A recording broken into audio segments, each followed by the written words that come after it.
അതെ, ഇപ്പോഴിവിടെ പുറത്ത് വെട്ടയില്ല, മഴയാണ്, വലിയ ജാക്കറ്റ് ഇട്ടേക്കണു. പക്ഷെ കുറച്ച് കഴിയുമ്പോൾ ഈ സമയമൊക്കെ മാറും. ഞങ്ങൾ ഈ ജാക്കറ്റൊക്കെ ഊരി കളയും, ടീഷർട്ടും ഷോർട്സും ആവും, വെയിൽ തെളിയും, ചൂട് വരും. അന്നേരത്തെ തന്നെയാണ് ഈ പിക്നിക്കുകളൊക്കെ വന്നത്.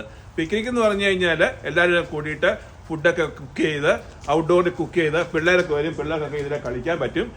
ഞങ്ങൾക്ക് ഓട് കിടക്കാൻ പറ്റും, അവിടെ ടെന്നീസ് കോർട്ടുണ്ട്, അങ്ങനെ പലവിധ ആക്ടിവിറ്റി. സമ്മറിലാണല്ലോ അമേരിക്കൻ ജീവിതമുള്ളൂ. അപ്പോൾ അവിടെ മൂപ്പിക്കുന്ന സമയങ്ങളാണ് ഈ പിക്നിക്കൊക്കെ തുടങ്ങിയിട്ടുണ്ട്. പിന്നെ സന്തോഷത്തിലുള്ള ദ്രാവങ്ങളൊക്കെ കുടിക്കും. അങ്ങനെ എല്ലാം കൊണ്ടും ഒരു ദിവസം ഫുള്ളായിട്ട് ഇവിടെ സ്പെൻഡ് ചെയ്യും. അതിനു മുമ്പായിട്ട് ഇവിടെ നീ ഷെൽട്ടർ ഒന്ന് നോക്കുക ചെയ്താൽ ഇതിനോട് നമുക്കുള്ള സൗകര്യങ്ങളൊക്കെ ഉണ്ടെന്ന് അറിയട്ടെ.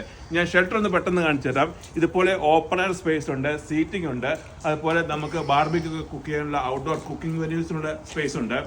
വലിയ വലിയ മരങ്ങളുണ്ട്, അപ്പോൾ വലിയ ചൂടും കാര്യങ്ങളൊന്നും ഉണ്ടാവുകയില്ല. അതുപോലെ ഞാൻ ആദ്യം പറഞ്ഞ പോലെ പിള്ളേർക്ക് കളിക്കാനുള്ള പ്ലേ ഏരിയ ഇവിടെയുണ്ട്, സേഫായിട്ട് കളിക്കാനുള്ളതുണ്ട്.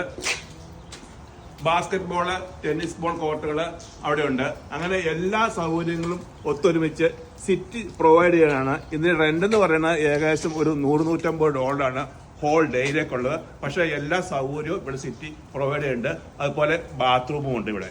ഇത്ര സൗകര്യങ്ങൾ ഒന്നൊന്നുണ്ട്, നോക്കി അറിഞ്ഞാലാണ് നമുക്കിത് ബുക്ക് ചെയ്യാൻ പറ്റുള്ളൂ. ഇത് ഓൺലൈനിൽ ബുക്ക് ചെയ്യാം. അപ്പം പിക്നിക്കിൽ കാണാം. പക്ഷേ പിക്നിക്ക് ഇടുമ്പോൾ അച്ഛന്മാർ കള്ളു കുടിക്കുന്നുണ്ട്, കമന്റ് അത് വേണ്ട കേട്ടോ. ബൈ.